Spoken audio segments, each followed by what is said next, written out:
All right, let's jump right into this. Today, we're diving into an explainer of a source that completely, and I mean entirely, flipped my perspective on how we observe national holidays. We are moving way away from centuries of solemn tradition and leaning into something remarkably unexpected. Rethinking Memorial Day, from mourning to joy. Be honest with me for a second. How do you actually spend Memorial Day? If you've ever felt kind of disconnected from it, viewing it as just this heavy obligation, or perhaps, let's be real, simply a guilt-free day off work to catch up on some sleep, you are absolutely not alone in that. A lot of us carry around this lingering guilt that we aren't observing it correctly, right? But the traditional ways of mourning just don't seem to click with our modern lives anymore.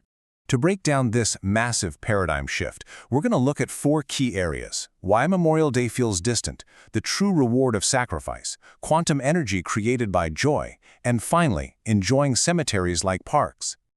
Okay, Section 1. Why Memorial Day feels distant. Our source points out something that, honestly, feels super obvious once you hear it said out loud. Society has relied on the exact same rigid, formal ceremonies for decades without actually explaining the why behind them. We basically just show up, go through the motions, read the same eulogies, and then go home. It's become this totally hollow routine that completely fails to connect with the living. And this is where the core contrast really hits you. This speaker challenges that old, dark paradigm of mourning. You know, the traditional view that demands solemnity and heavy hearts? And think about how wild this is. The proposed view completely turns that on its head. It suggests we need to shift to a bright, energetic sharing of joy, arguing that active, joyful living is literally the ultimate form of remembrance. Moving right along to Section 2, the true reward of sacrifice. So, what are we actually supposed to be doing here? What is the true reward for a sacrifice spirit? Our source asks us to genuinely rethink our actions. I mean, reading a stiff text off a paper, or actually scratch that, even offering up a ceremonial hot dog at a gravesite doesn't actually provide what the source calls borum. That means true reward or fulfillment to the fallen. It's kind of funny when you think about it, assuming a hot dog provides spiritual fulfillment, but those empty physical gestures really don't mean much at all if the energy behind them is stagnant. Instead, they pitch this really beautiful idea. The absolute highest reward we can possibly offer is to absorb the energy of their sacrifice and use it to live incredibly joyful, beneficial lives. Think about it. If someone sacrifices their life for the future, the greatest validation of that sacrifice is seeing the future generations thriving, happy, and living well. That active joy is the true borum.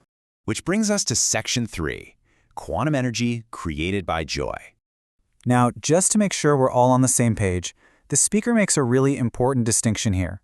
They aren't talking about quantum energy in the strict white coat physics sense, but rather as a profound spiritual force. According to this framework, it's the invisible energy generated by human life and, most importantly, by genuine human joy.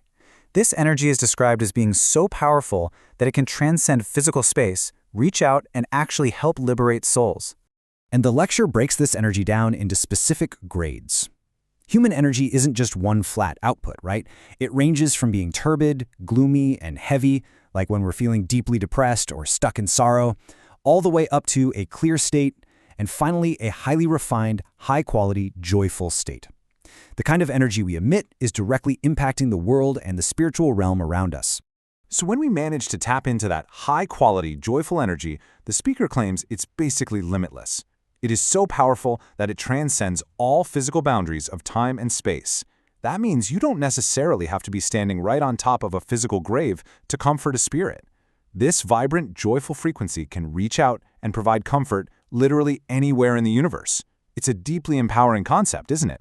Our everyday happiness is actually an active force for good.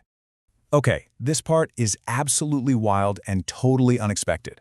The source gives a very explicit warning regarding this energy. The speaker advises that if your energy is clear and joyful, it is wonderful and entirely safe to visit cemeteries. The spirits there will welcome you and absorb that joy. However, if you're depressed, struggling, or carrying around that turbid energy, you are explicitly advised to stay away. Just avoid cemeteries altogether. Your gloomy energy will simply attract similar heavy, attached spirits, which won't help them find peace and will for sure drain you even further. And finally, Section 4, enjoying cemeteries like parks. So how do we actually do this? The lecture gives us a really specific chronological itinerary using South Korea's Memorial Month of June as a blueprint, though the principle applies literally anywhere. It suggests starting between June 1st and 6th at the UN Cemetery in Busan to acknowledge international sacrifice first. Then in mid-June, visiting national cemeteries in major cities like Seoul or Daejeon. And finally, in late June, visiting local historical shrines. It's all about systematically spreading this joyful energy across different sites of sacrifice. Here is the step-by-step.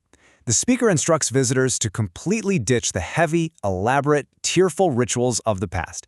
Step 1, arrive with that clear, joyful mindset. Step 2, offer just a single, brief, silent tribute at the entrance to show respect. And that's it for the formality. Step 3, transition immediately into enjoying the space. Treat the beautifully maintained grounds not as a place of death, but as a vibrant public park. And Step 4, connect with others. To really build that vibrant connection, you are literally encouraged to bring a picnic. Pack some gimbap, grab your friends and family, because laughing, eating, and sharing joy in these spaces is what creates massive spiritual merit. The lecture refers to this as gongduk, and it is this collective gongduk that directly benefits the sacrifice spirits far, far more than any somber, crying eulogy ever could. The big takeaway from today's explainer is really an urgent demand for change. We have got to stop relying on decades of sad, empty formalities. The rote repetition of sorrow is just no longer serving us. And according to the speaker, it's definitely not serving the fallen either. We need to start taking active, joyful steps in our daily lives and bring that vitality directly into the spaces we previously locked away just for quiet mourning. The speaker wraps up the lecture with a pretty emphatic point. Now, we must put it into action, through action. The time for mere words and traditional gestures is over. We have to actually live out the joy that their sacrifices afforded us. It's a call to be vibrantly, unapologetically alive, to present our happiness as the ultimate tribute to those who laid down their lives for our future. So I'm going to leave you with this to ponder as we wrap up. How will you choose to spend your energy during the next national holiday? Are you going to stick to the heavy, solemn traditions of the past, or will you shift your paradigm entirely? I genuinely challenge you to think about how you can honor the fallen by sharing your absolute highest, most joyful energy with the world around you. Thank you so much for exploring this fascinating shift in perspective with me. Keep learning and keep bringing that joyful energy.